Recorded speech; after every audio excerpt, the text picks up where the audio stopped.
What's going on, guys, and welcome back to another video. So just like last video, we got the S2000 up on jack stands because we're gonna be fixing the leak issue on the transmission. So for those of you who didn't watch the last video, let me just catch you guys up. There was a part that was leaking that was connected to the transmission. I noticed like a small little puddle, not really like a puddle, but like drips on the floor. I would see it in the morning, come back maybe like later in the day, like after work, and then the drop would be gone. So I was like, oil doesn't do that.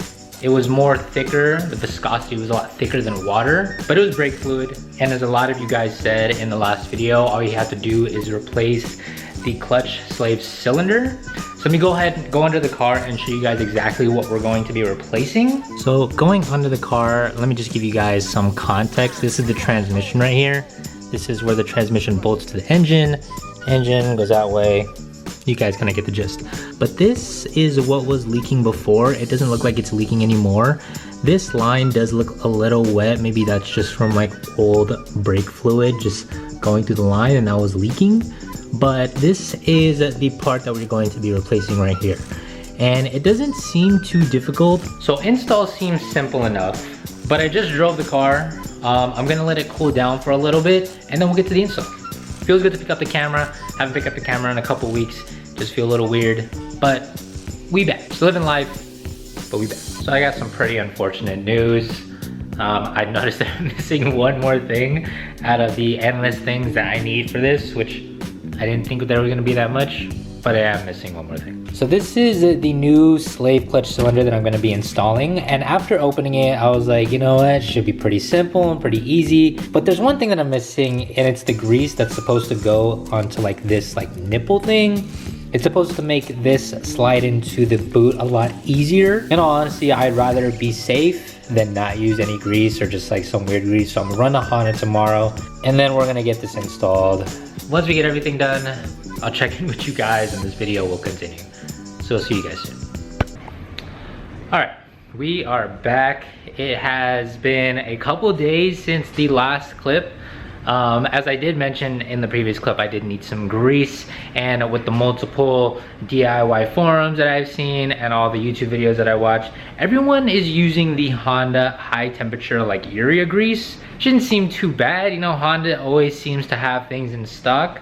But for some reason, this particular grease was not in stock at all. I tried checking Amazon, I tried checking eBay, and for those that I have seen available, they're like marking it up like maybe like 100 to 150 bucks. And I'm like, bro, for some grease, like something super small? It seems like this has been like out of stock for a while. This is probably something that I should have looked up prior to getting everything.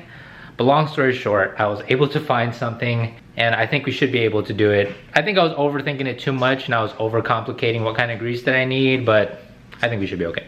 All right, so here's all the materials you guys will need. You will need the new clutch slave cylinder that we will be replacing. This is the high temperature grease that I ended up getting. This is the Valvoline full synthetic. There was a red one that I was debating, and there was the Lucas Oil extra heavy duty one. For some reason, the Lucas Oil one was the one that I wanted, but that one seems to be out of stock as well, so I thought this was the next best thing.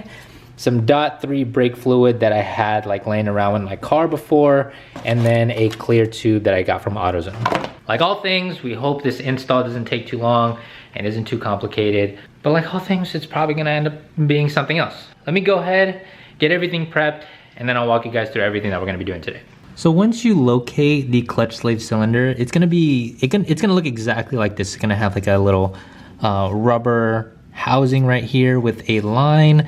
First thing you're gonna do, you're gonna grab a 14mm socket, and then you're going to loosen up this banjo bolt. Make sure you have a drain pan underneath because brake fluid will spill out from this hose line.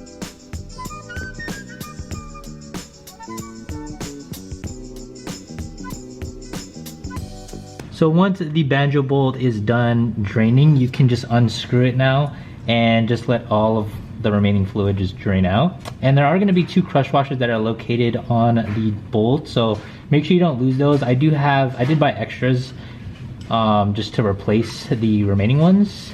I suggest you guys do the same, so make sure you don't lose them if you guys are going to be reusing the crush washers. So once you've taken off the hose line, you can use a 12mm wrenched and go ahead and just take off these two bolts. These don't seem too difficult, and they don't scratch that. Go ahead and take off these two bolts, and then you should be able to take off the slave cylinder.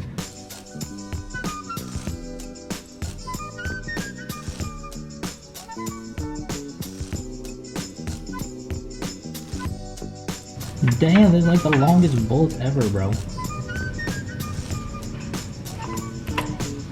Alright. So once I took off this bolt, it looks like the slave cylinder literally just popped out. Then you can just remove it from the dust bolt, or the dust boot. Excuse my language. So now that we have the old one in and compared to the new one, it looks exactly the same. There is a little bit of like, I don't want to say like corrosion or whatever, but it does look like there's like a little piece on the little like tip pause that's not on this one.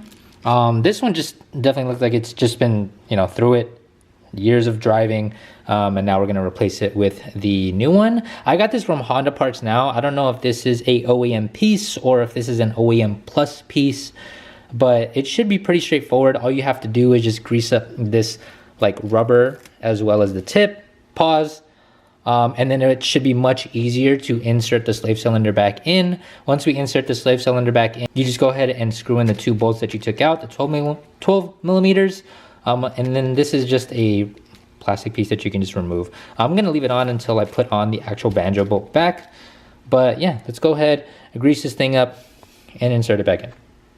Pause.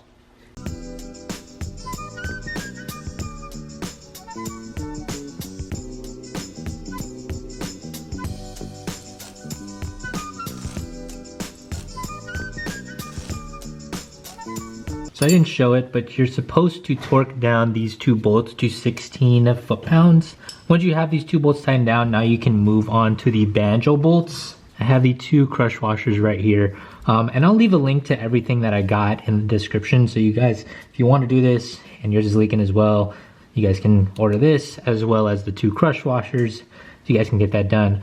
But let me go ahead and take off the two crush washers from here. So now that you put everything back, we can go ahead and fill everything up, and then we can work on bleeding the clutch. So the next step that you're gonna wanna do is you're actually gonna wanna bleed the clutch. I 100% don't trust myself, so I'm not gonna show you guys the process on us doing it, but I'll leave a link to a video that I followed. So if you guys are, you know, bleeding your clutch, you guys can follow that video. You guys probably think like, oh, it's probably the same as bleeding brakes. I'm like, oh, it's easier than bleeding brakes. But bro, if I'm being honest, I've never bled brakes before, so I have no experience with that. So I'm just gonna give this portion of the video to somebody else who has more experience, and then I'll update you guys when we're finished with it. All right, so it's been a couple hours. It's dark now. I had to bleed it twice. The first time we bled it, the clutch pedal was like really low to the floor, and the engagement point was like right when you lift it up. It would just be like, you know, that's where the engagement point was, but I think there was like an air bubble in there. So we bled it again. Everything feels fine. Everything feels good. I'll drive it again for the next couple days. Old part is right here, but now we can kind of get to, you know, doing all the stuff that we want to do with the car, making sure that it's running in tip-top shape, and making sure that we can get all the mods done, because we're trying to build this thing. We're trying to make sure it looks nice. Lexus, still the Lexus, but I know this video is taking so long, but I appreciate you guys rocking with the boy. But the videos are back. This video is coming out the week of Thanksgiving, so I hope you guys have a happy Thanksgiving. I appreciate y'all. You know, I feel like I don't say this enough, but thank you guys. But I hope you guys have a happy Thanksgiving. Videos are back. But until the next video, I'll see you guys in the next one.